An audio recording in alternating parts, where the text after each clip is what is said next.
I'm Captain Aaron Blake, U.S. Army Intelligence. At least that's what the Pentagon calls me. To my mother and her friends, I'm just the radio girl. Last Friday, I sat at her retirement party surrounded by teachers, church friends, and old neighbors who used to pinch my cheeks when I was little.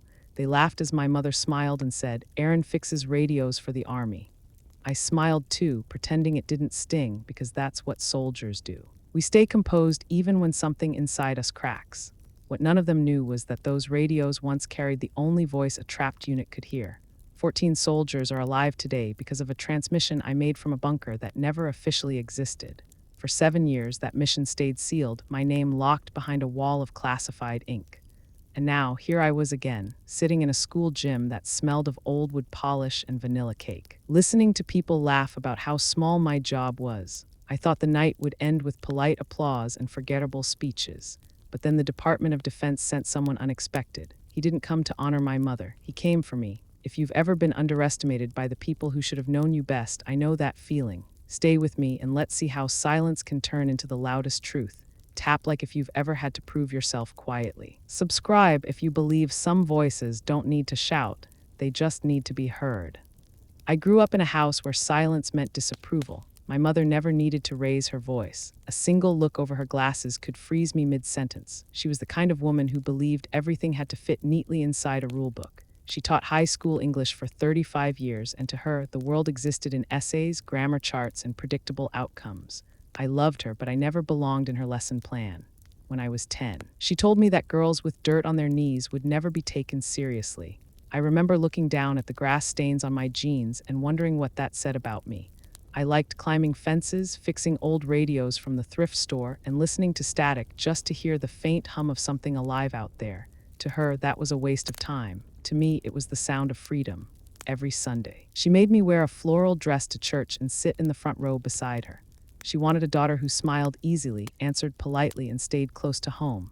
She had no idea she was raising someone who would spend half her adult life in countries she couldn't find on a map. When I told her I wanted to join the Army, she thought I was joking. She said it was a phase, like when I cut my hair short in 8th grade or tried to learn the drums. But I wasn't joking. I was already filling out the recruitment papers behind her back. The day I left for basic training, she didn't come to the bus station. My father drove me there and said, "Your mother's proud, she just doesn't know how to show it." I wanted to believe him, but as I looked out the window and saw only the empty street, I realized some people love you only in the ways they understand. For her, that meant pretending I hadn't really gone. Years passed. I wrote letters that went unanswered, called home and heard polite silence. She told people I worked for the government, but not in the dangerous part. I let her believe that. Maybe it made her sleep better at night. What she didn't know was that by the time I was 29, I was sitting inside the Signal Coordination Division of the U.S. Army, responsible for managing encrypted communication across 3 continents. I was the invisible thread connecting soldiers who had no one else left to hear them. But to her, I was still the radio girl. The first time she visited my base, I was stationed in Virginia. She wore her Sunday best, heels that clicked on the concrete, and a hat far too fancy for a military facility. The guard saluted me at the gate. She laughed and said, "He thinks you're someone important." I smiled because correcting her would have felt like starting a war neither of us could win. That same smile followed me into adulthood. I learned to use it like a shield. It kept people comfortable while I hid behind it. That smile cost me more discipline than any battlefield. When she introduced me to her friends, she always added a soft chuckle. "This is Erin. She fixes radios for the Army." The words slid out like she was embarrassed for me, as if she needed to apologize for my choices. Sometimes people would pat my shoulder, call me sweetheart, and ask if I ever met any real soldiers. I used to nod politely because explaining the truth would take more energy than I had. But that night at her retirement party, the sting cut deeper. Maybe because I wasn't a young recruit anymore. I'd earned rank, scars, and respect from people who had seen me work through 20-hour shifts in blackout rooms where the only sound was static and breathing. I'd coordinated rescues in places no one could spell. I'd listened to soldiers cry, scream, pray, and whisper their last words through a radio line that only I could hear. And now, standing there under paper streamers and fluorescent lights, I was back to being the radio girl. The gym smelled of cake and perfume. The air was thick with laughter and polite conversations about retirement plans and travel.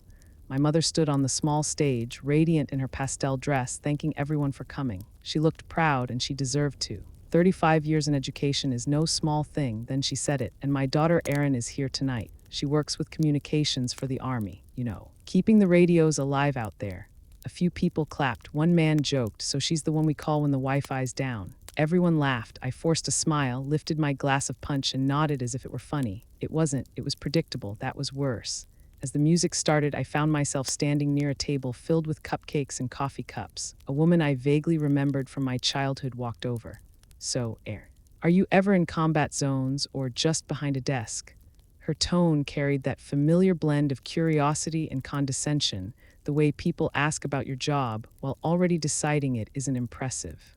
I took a slow breath.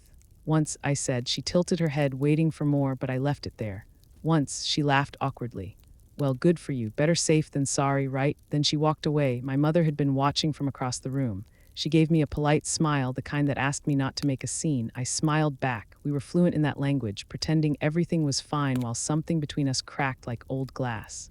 The truth was, I wasn't angry with her, not entirely. I understood her world. She grew up in a time when women were told to stay small and stay safe. Her pride in me existed, I think, but it came tangled with fear.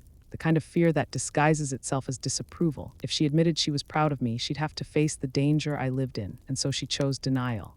Still, that night, I felt smaller than I had in years. The chatter around me blurred into a single sound, like the hum of an untuned frequency. I had heard that sound before in a bunker overseas, right before everything went dark. Funny how different places can echo the same feeling. I stood by the window, looking out at the parking lot. Snow had begun to fall, soft and steady. I thought about the mission that had marked me forever, the one that no one in this room would ever know existed. 14 soldiers were rescued because of a split-second decision I made while a colonel yelled in my headset to abort. I'd rerouted the signal myself, jammed one channel to free another, and risked my clearance in the process. I didn't sleep for 2 days afterward. When it was over, I wrote my after-action report, sealed it with classified stamps, and went back to work. No one thanked me. That was fine. You don't do it for applause. You do it because someone has to keep the line open. And yet, standing there in that gym, surrounded by laughter and balloons, I realized how strange it was to be invisible twice, once for my job and once for my family. I thought I'd made peace with that, but apparently I hadn't. Someone called my name. My mother waved me over for a photo. Smile, she said, so I did. And as the flash went off, I caught my reflection in the glass trophy case behind her. For a second, I didn't see Captain Blake. I saw that 10-year-old girl again, with grass-stained jeans and a radio pressed to her ear, trying to catch a signal that didn't belong to her yet. That night would change everything, though I didn't know it yet. The same silence that once kept me hidden was about to make me seen. The rest of the evening moved in slow motion.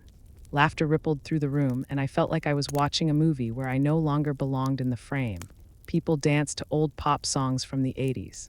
A slideshow of my mother's students flashed across a projector, smiling faces, chalkboards, and field trips. She deserved her moment. Still, something inside me tightened with each applause that wasn't meant for me, as if every clap echoed the years she never saw what I had become. A man in a gray suit approached me. He looked familiar but older, maybe one of her colleagues. He shook my hand, his eyes scanning my uniform with polite confusion. Communications, right? Must be nice, sitting somewhere safe, keeping everyone connected. His tone was friendly but carried that slight edge of patronizing charm. I nodded. Someone has to keep the signals clear. He laughed. Guess that's true. Not everyone can be out there fighting. There it was again, the small cut disguised as conversation. It didn't matter that I had spent more nights in war zones than he'd spent grading papers. To him, I was background noise. Across the gym, my mother stood with her best friend, a woman named Linda who had been her teaching partner for 20 years. I watched them whisper, then both turned toward me. My mother smiled and waved for me to join. I walked over, adjusting my uniform jacket out of habit. Linda looked at me with that polite curiosity people reserve for family members they've heard about but never met.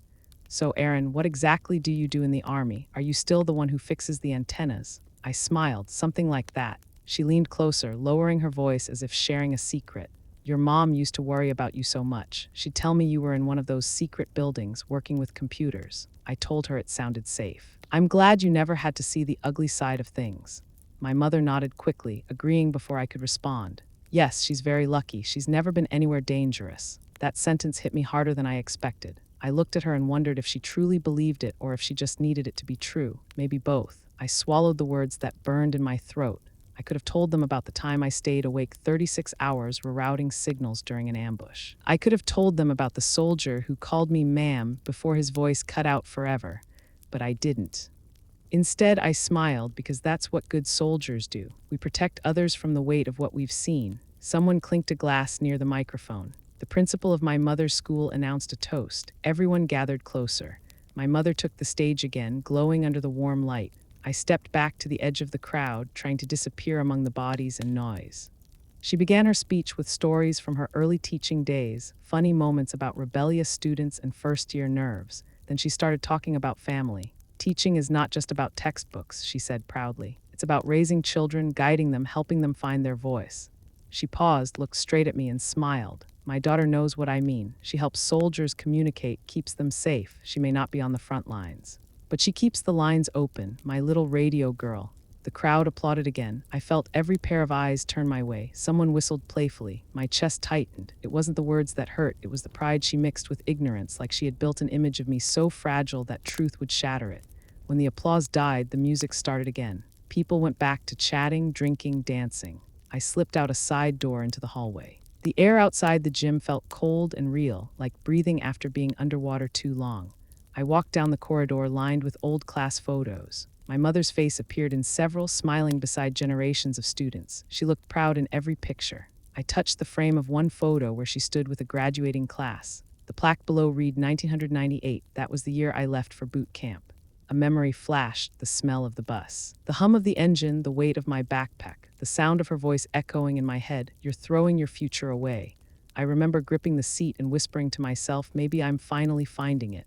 A sudden noise snapped me back. The gym door opened. My mother stepped out, holding her purse, scanning the hall until she saw me. "There you are. Everyone's asking where you went." I straightened. "I just needed some air." She sighed softly, the way she always did before saying something uncomfortable. "You know, I didn't mean to embarrass you. People just like hearing about what their kids do. You should be proud of your job." "I am." She hesitated, studying my face. "Then why do you look so angry?" "I'm not angry." She folded her arms. "Erin, you've always been sensitive. I just wish you'd see that I'm proud of you." Her words sounded right, but something in her tone felt practiced. Like she was reading from a script she didn't fully understand. "Proud," I repeated. "You tell people I fix radios, Mom. That's not pride, that's convenient." Her eyes flickered. "Well, what do you want me to tell them? That my daughter sits in war rooms listening to men scream for help, that she can't sleep without the sound of static in her head? You think that would make me proud?" The hallway fell silent. Her voice cracked at the end, but her anger had truth in it. I didn't know how to answer. Finally, I said quietly, "Maybe I just wanted you to believe I was more than a joke." She looked away, blinking hard. "You're not a joke, but you scare me sometimes, the way you shut down, the way you disappear." "I will disappear because that's the job," I said. "Someone has to hold the line, even when no one knows the name behind it." We stood there, staring at each other, two women built from discipline but shaped by different wars. Then she touched my arm lightly, like she used to when I was little and feverish. "Come back inside, they're bringing out the cake." I followed her back, not because I wanted to, but because defiance would only make the distance wider. Inside, the lights seemed brighter. The music is louder. My head buzzed with overlapping voices. At the far end of the room, the doors opened again. A gust of cold air swept in, carrying the faint smell of snow. A man in a dark uniform entered. Not part of the teaching staff, not a local guest. People turned to look. My mother paused mid-conversation, frowning slightly as he approached the stage. He was tall, clean-cut, the kind of posture that only comes from years of command. The medals on his chest caught the light. My instincts recognized the insignia before my mind caught up. Department of Defense Liaison. He introduced himself briefly to the principal, who looked confused but respectful. Then his eyes found mine across the crowd. A flicker of recognition passed between us, the silent acknowledgement of soldiers who have spoken through the same frequency before. My heart started to beat faster. There was no reason for anyone from DOD to be here, not for a teacher's retirement. The man took the microphone. "Good evening. I'm sorry for interrupting your celebration, but I was asked to deliver something on behalf of the Department of Defense." Murmurs spread through the audience. My mother smiled politely, unsure. "Oh my, this is unexpected." He nodded. "We recently declassified a series of communications logs from a past operation. One in particular was requested for acknowledgement. Tonight seemed an appropriate moment." I felt the room tilt slightly, like gravity had shifted.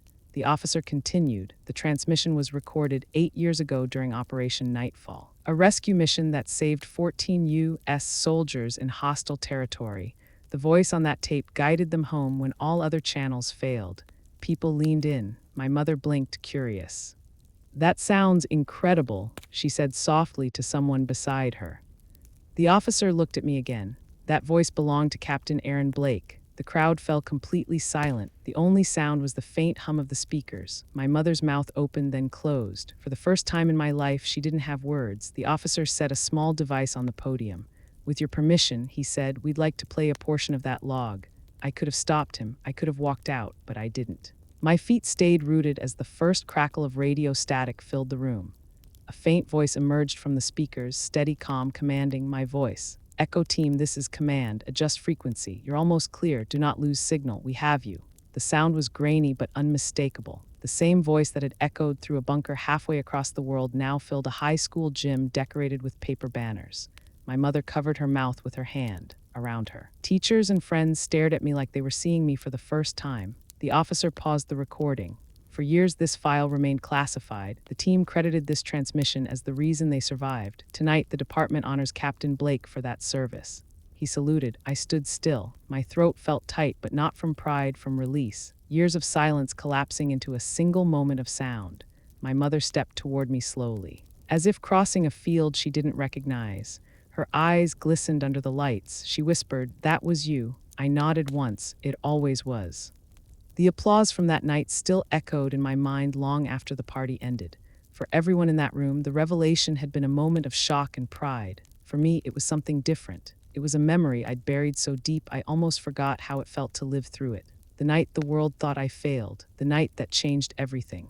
8 years earlier, I was stationed at a forward operations center outside Kandahar, working as a communications coordinator under the Signal Coordination Division. We called it the cave, though it wasn't a cave at all, just a reinforced concrete bunker carved into the earth. The air inside was always stale, humming with the constant drone of machines. I'd been there 6 months, long enough to forget what sunlight felt like. My role was simple in theory: monitor encrypted channels, relay messages between command and ground units, ensure no signal got lost in the static. It was the kind of work no one noticed unless something went wrong. And on that night, everything went wrong. We'd been running Operation Nightfall for 3 weeks, a coordinated search and extraction for a missing recon team. 14 soldiers cut off in hostile terrain. No visual contact, no supply route, and limited air support. We had one last window to locate them before the region went dark under heavy insurgent control. I remember staring at the screen, watching the signal bars flicker like a heartbeat. Each pulse meant someone was still alive. At 0200, the line started breaking. Faint static interference, then silence. The sergeant beside me cursed under his breath and slammed his headset on the table. We lost them again. I checked the frequencies. Everything looked normal on my end, but the encryption feed showed a fault, something I hadn't seen before. I recalibrated, ran a system test, then manually reset the relay tower through remote command. The error cleared. For 10 minutes, the signal came back, then it died again completely. The operations lead, a lieutenant colonel named Harris, stormed over. "What the hell happened, Blake?" "Relay's not responding," I said. "It's not our end." He glared at me. "Everything is our end until proven otherwise. Reboot and get it back up." I did 3 times, nothing. The silence stretched. Somewhere out there, 14 men waited for a voice that wasn't coming through. Within 30 minutes, the entire command center turned into chaos. The colonel's voice boomed across the room. "We're blind out there. Someone figure out what's wrong." Fingers flew across keyboards, screens flickered red. My pulse matched the warning tone that wouldn't stop beeping. Then someone shouted, "Signal interference traced to Command Station Delta, manual override engaged." Everyone turned toward me. I was the only one logged into that station.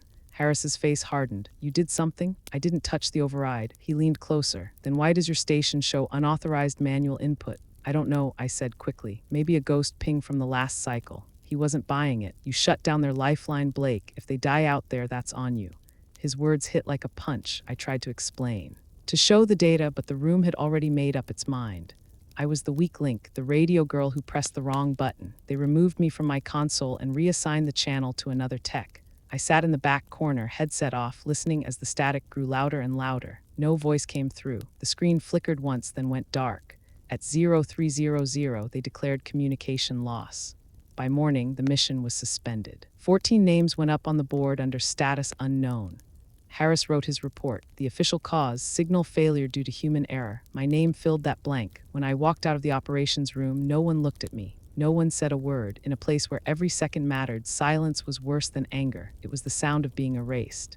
I spent the next 24 hours sitting in my quarters, staring at my hands. I kept replaying the moment the signal dropped. The code sequence, the transmission cycle, the power fluctuation. I knew I hadn't caused it, but knowing and proving were two different things. By the second night, I couldn't sleep. I put my uniform back on and walked to the control room. The guards didn't stop me. I still had clearance. Most of the staff were asleep or gone. The air was heavy, filled with the hum of standby machines. I sat at an empty console and opened the transmission log. There it was again, the same anomaly. A faint spike in frequency just before the system went down, not interference, a deliberate jam. Someone out there was blocking us. I pulled up the backup relay routes, searching for a loophole. We had one, an emergency channel reserved for last resort field comms. It hadn't been used in years. It required manual calibration, and if I activated it without clearance, I'd be violating protocol. I stared at the clock. 0317 hours. Somewhere out there, those 14 soldiers were still missing. When the official search was done, the board marked them as presumed lost. But I couldn't shake the thought of those flickering signal bars, the heartbeat that hadn't gone flat yet. So I broke the rule. I opened the old emergency frequency and began recalibrating the channel by hand. It was tedious work. Every code had to be entered manually. My fingers shook as I typed. The system resisted at first, flashing warnings across the screen. Unauthorized access, risk of disciplinary action. I hit confirm anyway. Static filled my headset. I tuned it slowly, inch by inch. Then faintly I heard it, a voice, weak breaking. This is the Echo team. Anyone copy? My heart stopped. I pressed transmit. Echo team, this is command. Confirm location. The reply came in fragments. Under, heavy fire, southeast ridge, coordinates, negative power. I scrambled for a map, marked the coordinates. They were pinned inside a canyon with no line of sight. The main relay couldn't reach them because of the terrain, but the emergency band could. I reconfigured the link, bypassing the main tower. Established a direct connection. The system flickered red to green. For the first time in 36 hours, they were not alone. I kept my voice calm. Echo team, maintain this frequency. Do not switch. We've got you. For the next 5 hours, I guided them through that canyon, directing air support, relaying coordinates, calculating distance by their gunfire echo. It was chaos. I had no backup, no supervisor, and no right to be doing any of it, but the line held. When dawn broke, the rescue convoy made contact. 14 soldiers came out alive, 2 injured, 1 barely conscious, but all breathing. The moment the extraction was confirmed, I shut down the emergency link. I wiped the access logs. No one could ever know.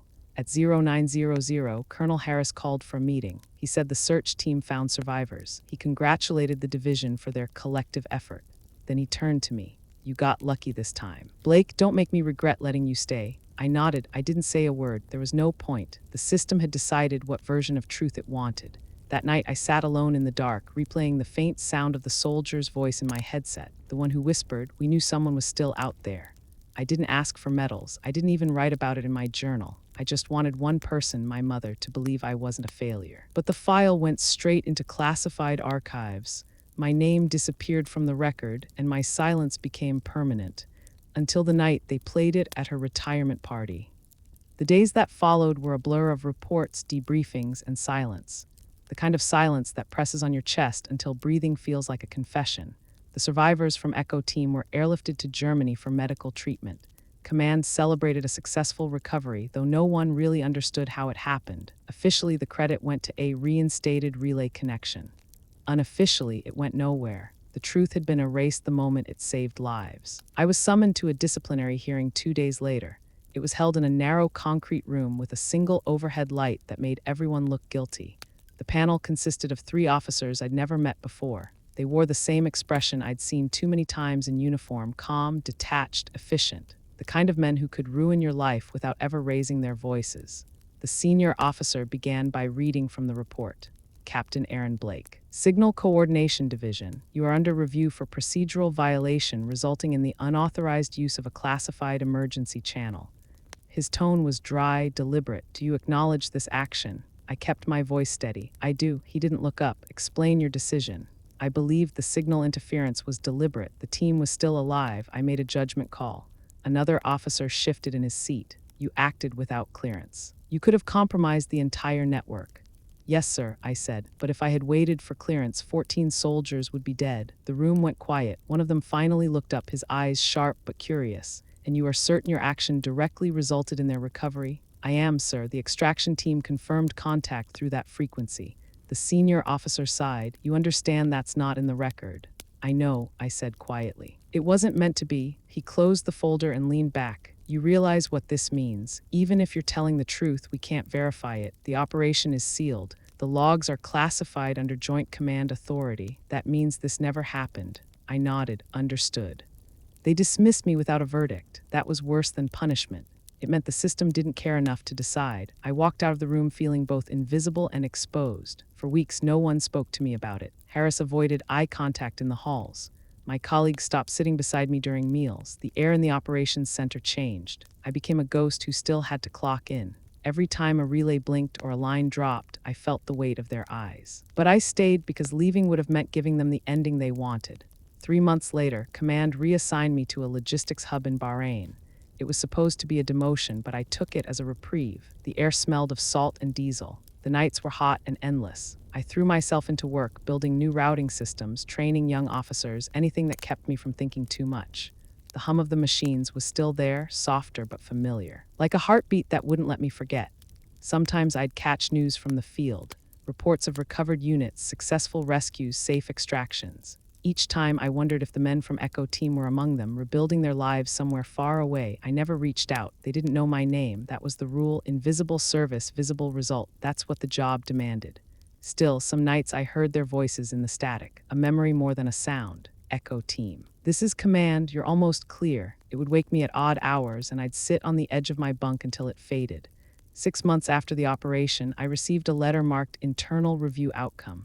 It was a single sheet, no header, no signature, just a statement that no disciplinary action would be pursued at this time. It didn't say I was cleared. It said nothing at all.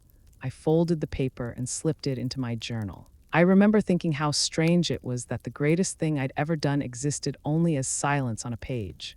The months turned into years. I built a new reputation, one based on reliability, not recognition. I became the person they called when systems broke or missions tangled in bureaucracy. I learned to operate in shadows, to make other people look good while keeping the world running from behind a screen. But the weight never left. It followed me like an echo I couldn't mute. Every time someone joked about my safe job, I smiled, the same practiced smile that fooled everyone. Inside, I carried a truth too heavy to speak and too sacred to waste on people who wouldn't understand. Once, during a training rotation, a young lieutenant asked me why I chose communications instead of field command. I told him because sometimes the person behind the line saves more lives than the one pulling the trigger. He laughed, thinking it was a joke. I let him. Recognition eventually came, though not the way I imagined. Years later, when the file for Operation Nightfall was declassified, the data revealed my manual activation of the emergency channel. The audit trail showed the time, the code, and the connection logs. It was irrefutable. By then, I had already moved into higher command. The acknowledgement came in the form of a memo from Naval Special Operations. 3 lines, quiet congratulations, no ceremony. I kept that memo in the same journal as the letter that once accused me. The 2 pieces of paper sat side by side, proof that failure and redemption sometimes wear the same uniform. Still, there was one thing the memo couldn't fix. It couldn't make my mother understand. When I called home after the hearing years earlier, she asked why I sounded tired. I told her it was a long week. She said, well, at least you're safe behind a desk. I almost laughed. Safe. That word had become its own kind of wound. I wanted to tell her that safety doesn't exist, not for people like me. That the danger isn't just outside in the field, but inside, where doubt eats you alive.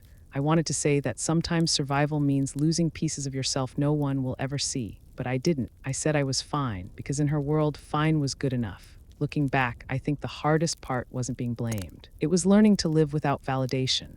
To know that what you did mattered, even if no one else would ever say it out loud. The night they honored me at her retirement party, when that recording played for the first time, I realized something. The sound of my own voice saving those men didn't fill me with pride. It filled me with grief for the years lost in silence, for the person I used to be, for the belief that someone like me could ever be seen. After the guests left that night, I sat alone in my car, the medal still in its case on the seat beside me. I opened it once, let the light catch on the engraved words, then I closed it again. I didn't need proof anymore. I'd already lived it.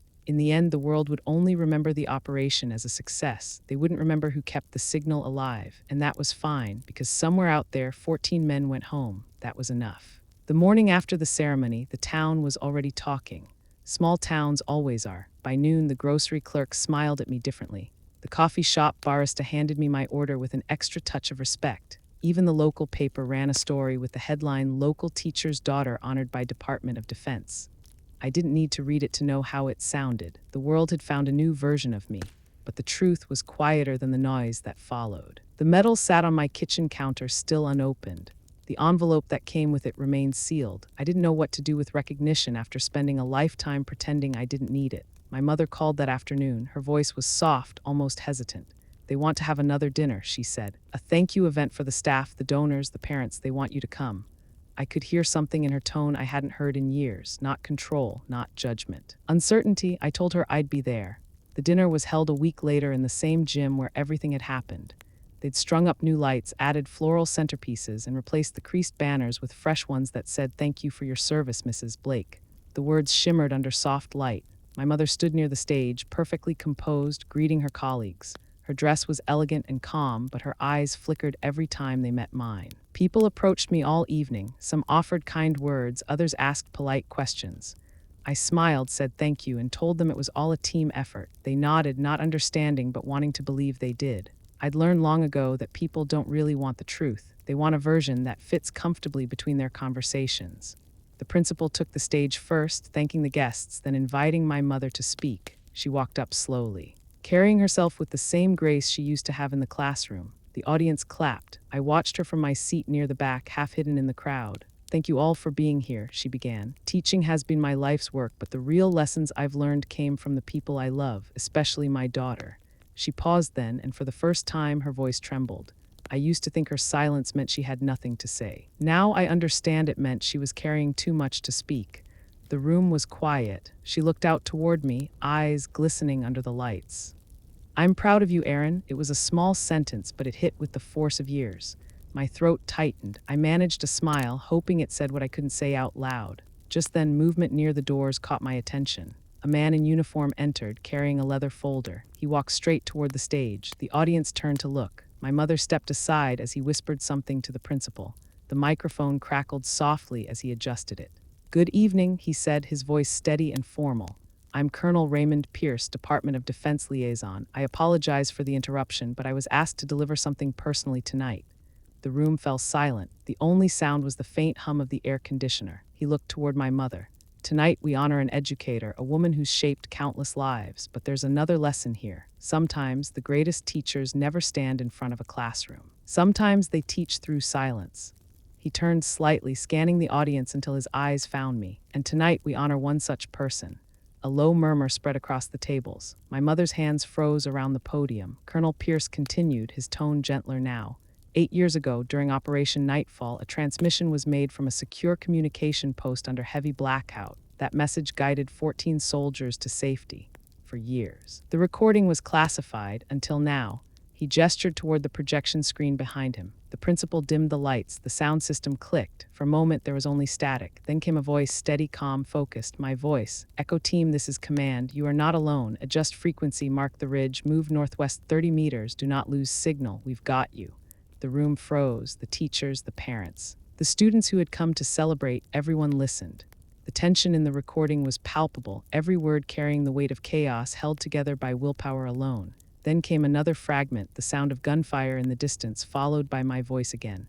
"Maintain calm, do not break communication, you are almost clear." The static faded, the recording ended. The silence that followed was absolute, the kind of silence that carries awe. I could feel every eye turning toward me. My mother's breath caught in her throat. Her lips trembled as she whispered, "That's you." I didn't move. I let the moment breathe. Colonel Pierce spoke again. "Captain Aaron Blake, the Department of Defense officially acknowledges your actions during Operation Nightfall. Your leadership saved 14 lives. You were the signal that kept them alive." He saluted. The crowd rose instinctively, following his gesture without thinking. Some clapped, others simply stood in quiet respect. My mother stared at me through tears she didn't try to hide. "All this time," she said softly, her voice breaking. "All this time I thought." I walked toward her slowly, the sound of my boots echoing on the gym floor. You thought I was just fixing radios, I said, not accusingly, just softly. She nodded, tears streaming down her face. I was wrong. I smiled gently. They called me the radio girl, but I was the signal that saved them. Her hand trembled as she reached for mine. The audience began to applaud again, this time not out of politeness, but something deeper. Understanding, behind us the recording replayed one last time, softer, almost like a whisper. Echo team, this is command, you're almost clear. The lights warmed the stage as if the past and present had finally met in the same breath. For the first time in my life, I didn't feel small standing next to my mother. I didn't feel like a shadow trying to prove its worth. I felt seen. The applause seemed to last forever. Not the loud kind that fades as soon as it begins, but the slow, deliberate kind that feels like a collective heartbeat. I stood there next to my mother, the sound washing over us like something we both needed and didn't know how to receive. She still held my hand, her fingers trembling slightly. It was the first time she had ever held onto me like she was afraid to let go. When the clapping finally quieted, she leaned closer and whispered, I didn't know, Aaron, I swear I didn't. Her voice cracked, and for a moment she looked smaller than I'd ever seen her. Not the strong teacher who'd corrected my grammar at dinner, not the woman who'd built a reputation on composure, but just a mother confused, proud, and ashamed all at once. I shook my head gently. You weren't supposed to know. It was classified. It had to stay that way. She blinked, trying to process it all. All those years I thought you were just fixing equipment. I didn't realize. She stopped herself, words faltering. You were out there saving people. It doesn't matter anymore, I said quietly. They made it home. That's what matters. She studied my face as if seeing it for the first time. There was a long pause, and then she smiled through tears. I used to worry that you were too quiet, too distant. I thought you didn't have anything left to give. But now I see you were carrying more than I could ever imagine. Her words settled somewhere deep, in the place I'd locked away years of wanting her approval. I didn't need her to apologize. I just needed her to understand. Colonel Pierce stepped forward, clearing his throat. If I may, Mrs. Blake, we wanted to present something additional. He held out a folded document. This is an official commendation from the Department of Defense, acknowledging Captain Blake's actions and the lives saved during Operation Nightfall. It's long overdue.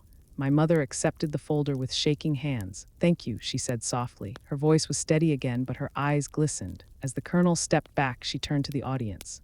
I've spent my life teaching others how to find their voice, she said. Tonight, I realized my daughter's voice was out there saving people while I was still learning to listen. There was a murmur of emotion through the crowd. Some people wiped tears, others just nodded quietly. The same faces that had once laughed at her radio girl now looked at me with a kind of reverence that felt almost too heavy to bear. After the formalities ended, people came to shake my hand. They called me brave, remarkable, inspiring. I smiled and thanked them, but each word felt distant, like an echo bouncing off walls that had already absorbed too much sound. Recognition was strange that way. It didn't fill you up, it simply made the emptiness visible.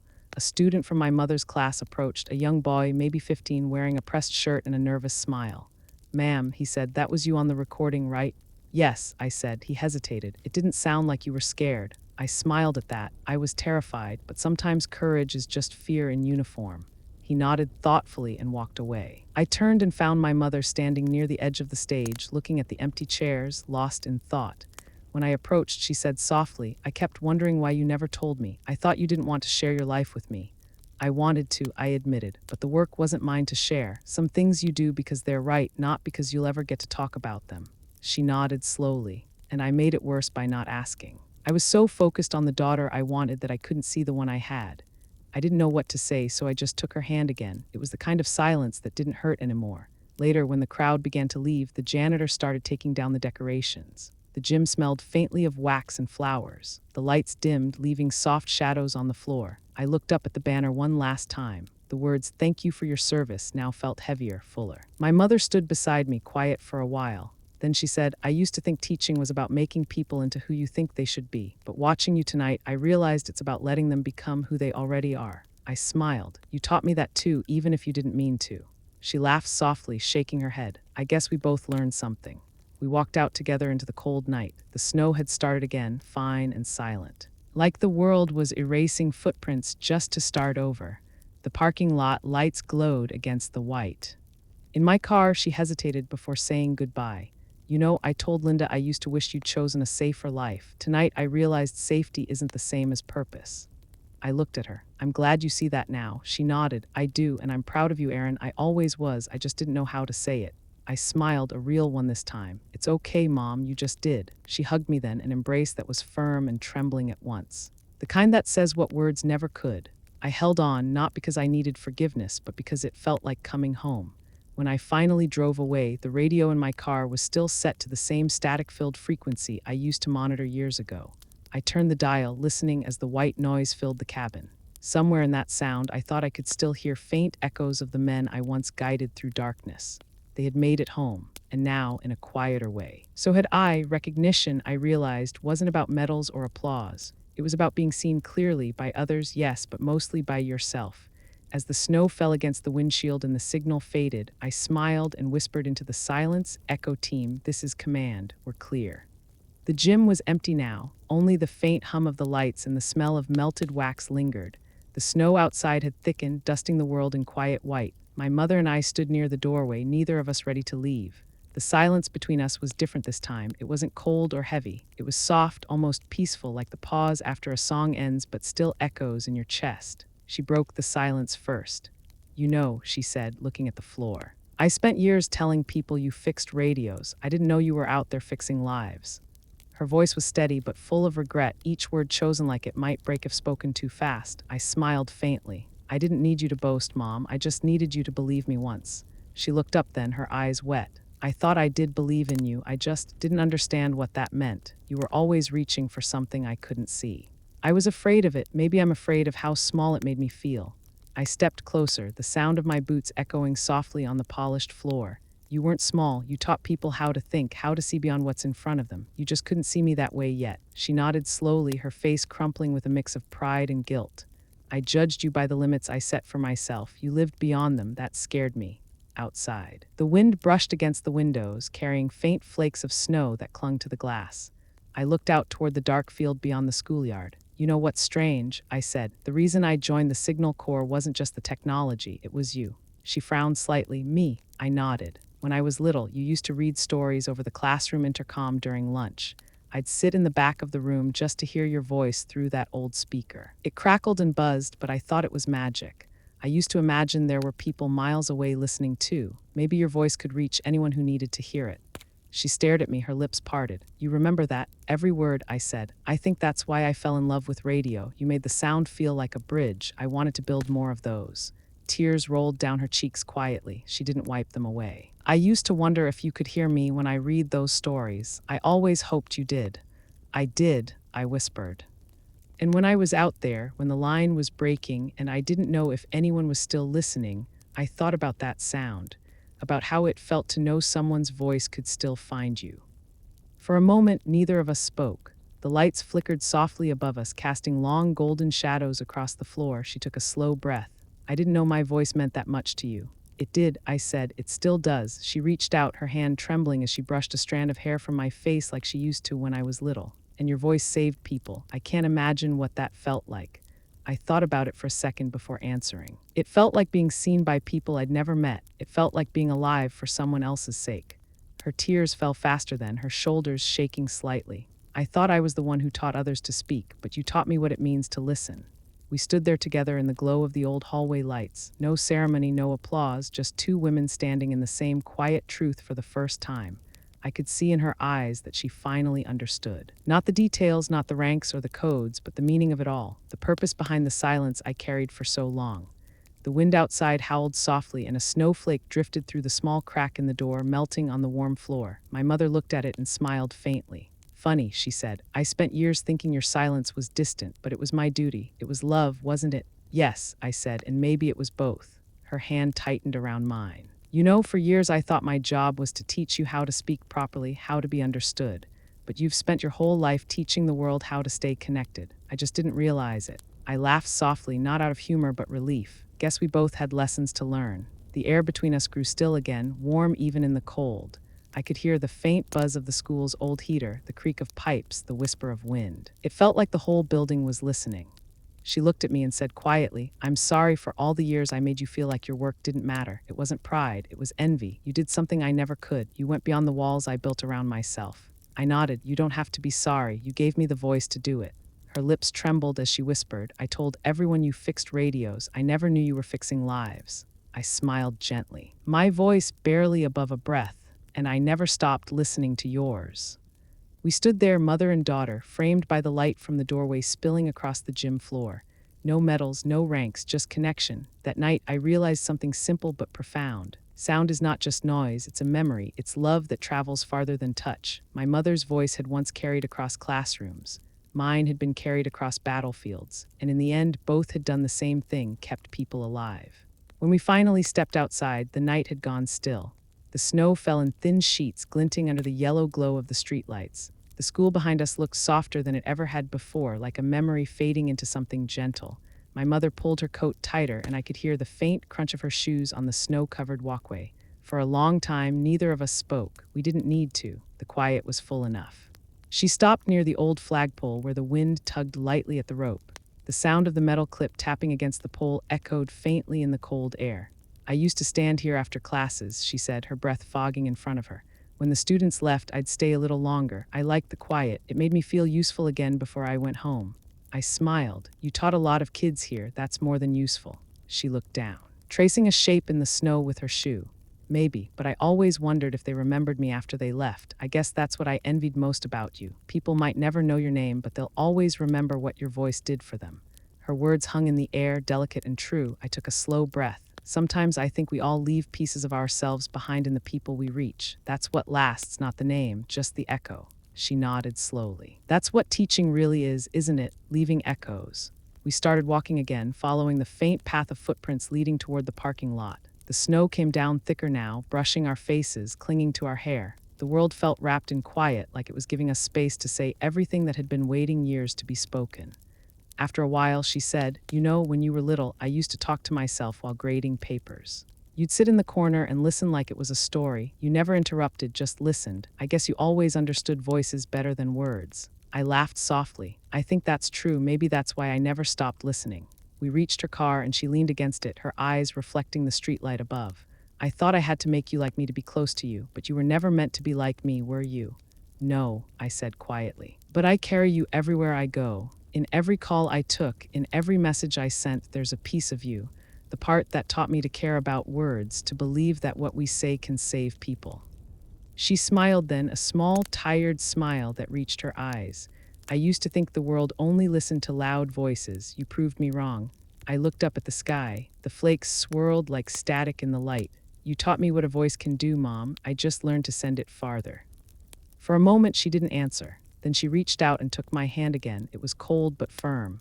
"You know, I used to think silence meant distance. Now I think silence is what carries everything that matters. You can only hear love when the world gets quiet enough." I squeezed her hand. "That's what I used to tell my teams on the line. When you can't hear anyone, listen closer. Sometimes the signal's still there, just buried under the noise." We stood like that for a long time. Two figures in the falling snow, holding onto a silence that finally felt like peace. The school lights behind us flickered off one by one until only the glow from the street remained. She broke the silence once more, softly. "I don't know what comes next for you, but wherever it is, I hope you keep talking. I hope the world keeps hearing you." "I will," I said, "and if they don't, I'll keep listening anyway." She smiled again. "You always did." When she got into her car, I stayed where I was, watching her taillights disappear down the empty road. The snow kept falling, soft and endless, muffling the world until only the rhythm of my breathing remained. I thought about the sound of her voice reading stories through an old classroom speaker. I thought about my own voice crackling through a radio thousands of miles away. Different worlds, same purpose, to reach someone, to make them feel less alone. I walked back toward my car, the sound of my footsteps quiet against the snow. Before I opened the door, I paused and looked up again. The sky was full of moving light, clouds shifting like static. I could almost hear it, the faint whisper of connection, of sound traveling farther than sight ever could. I realized then that everything we are begins as sound, a voice calling across distance, a word whispered in fear or hope, a signal sent into the dark waiting for someone to answer. That's how we live, and that's how we love. We send pieces of ourselves out into the world and trust that somewhere, somehow, they'll be heard. I sat in the car for a moment before starting the engine. The radio was still tuned to the same dead frequency. I let it play, listening to the static fill the space around me. It wasn't empty. It was full of everything that had ever mattered: memory, forgiveness, and the quiet proof that connection never really ends. Before I drove away, I whispered one last time into the hum of the static, "Thanks for teaching me how to speak, Mom." Then I turned off the radio, and the silence that followed didn't feel like an ending.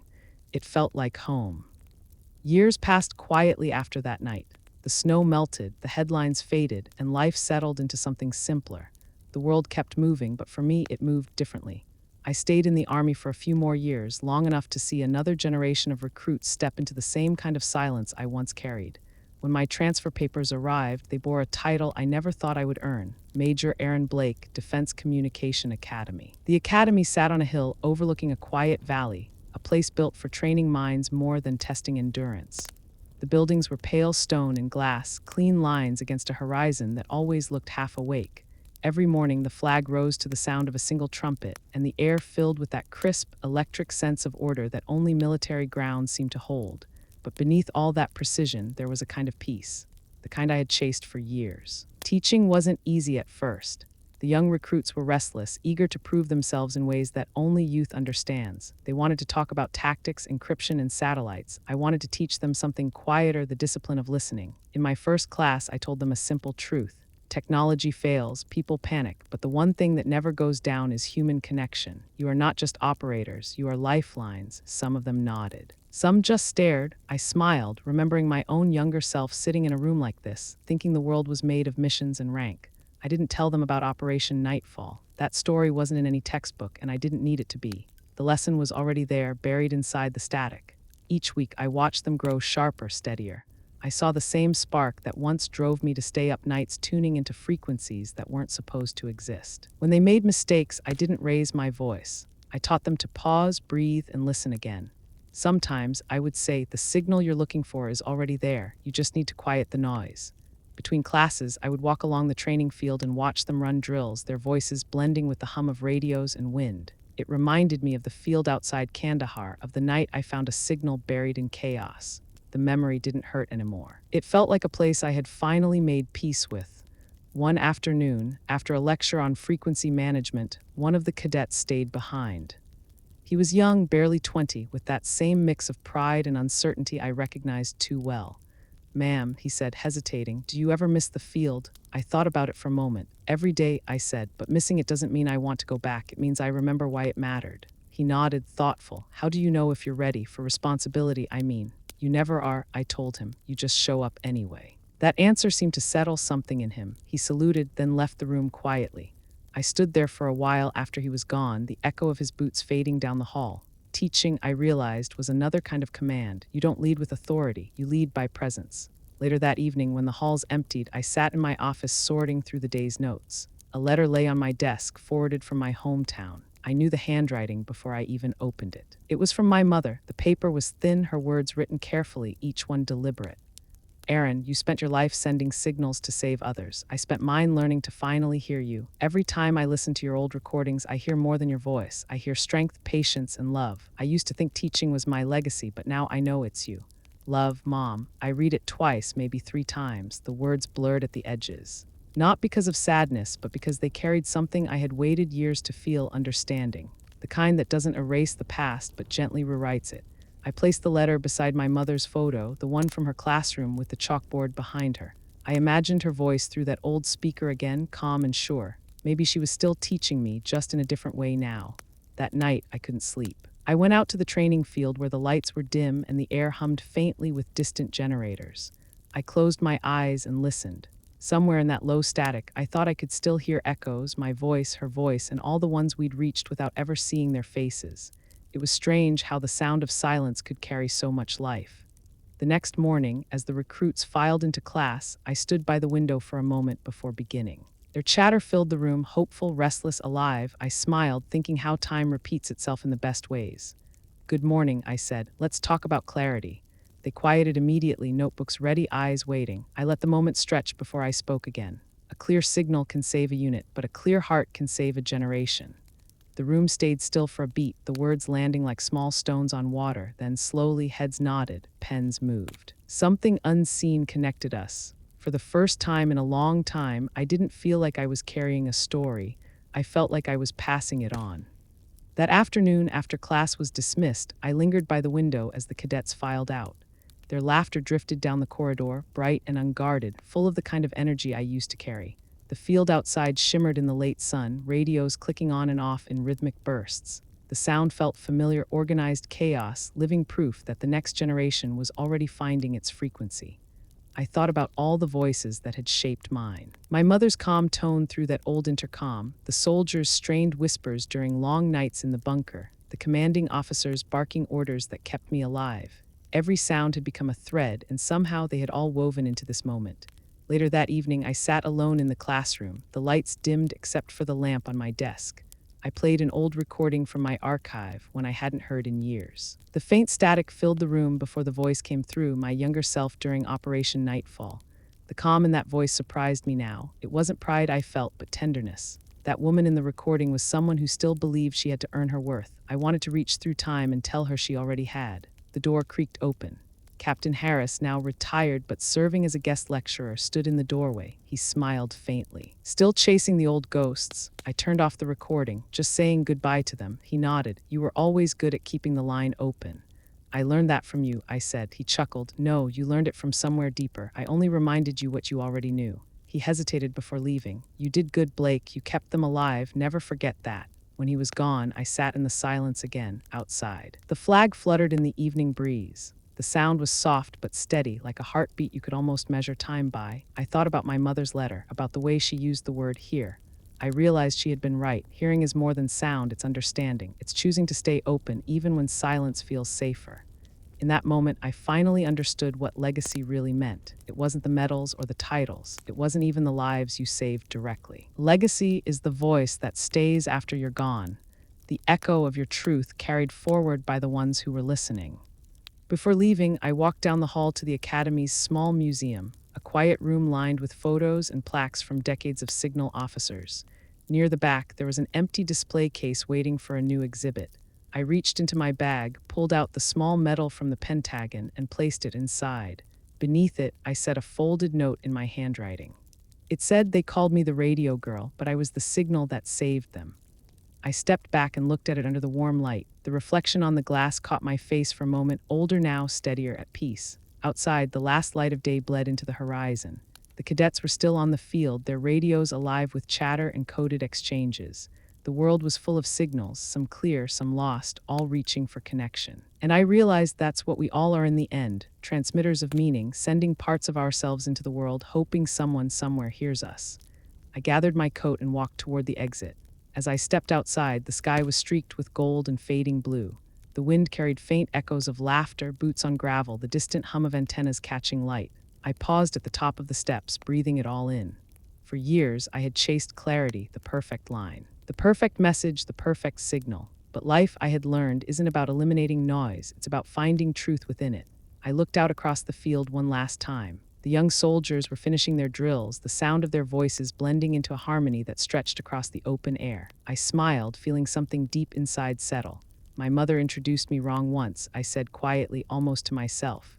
But that night, the world heard my voice. And that was enough. The camera of life seemed to pull back then, the field stretching wide, the sun dipping below the ridge, the faint hum of static merging with wind and memory. Fade to black, and as the darkness filled the frame, one last voice lingered, steady, warm, familiar. If you can hear this, it said, you're never truly alone, stay on the line. I used to think recognition meant medals, ceremonies, and words printed on certificates. But over the years, I learned that true recognition lives in the quiet moments, the breath before you speak, the heartbeat between signals, the silence that holds everything you can't explain. Some people will never understand what you've carried, and that's all right. The point isn't to make them hear you. It's to keep your signal strong, even when no one's listening. There were times when I felt invisible, reduced to titles and assumptions. The radio girl, the quiet one, the one behind the desk. But silence doesn't mean weakness. It means discipline. It means knowing who you are even when no one else does. It means holding the line until the truth finds its way through. My mother once said she couldn't hear me. I think she hears me now. And maybe that's all any of us want, to be heard, not for what we say, but for what we've done when no one was watching. That's what keeps me standing. That's what keeps me human. If you've ever been underestimated, remember this. Sometimes the quietest frequency carries the loudest truth. Keep sending your signal. Someone out there needs to hear it. I'm Captain Aaron Blake, and this was my signal. Tell me where you're watching from. Have you ever been introduced wrong by someone who didn't see your worth? Drop your story below. I read every single one. And if you believe in the power of hidden strength and quiet courage, subscribe to Military Revenge, where every silent warrior finally gets to speak.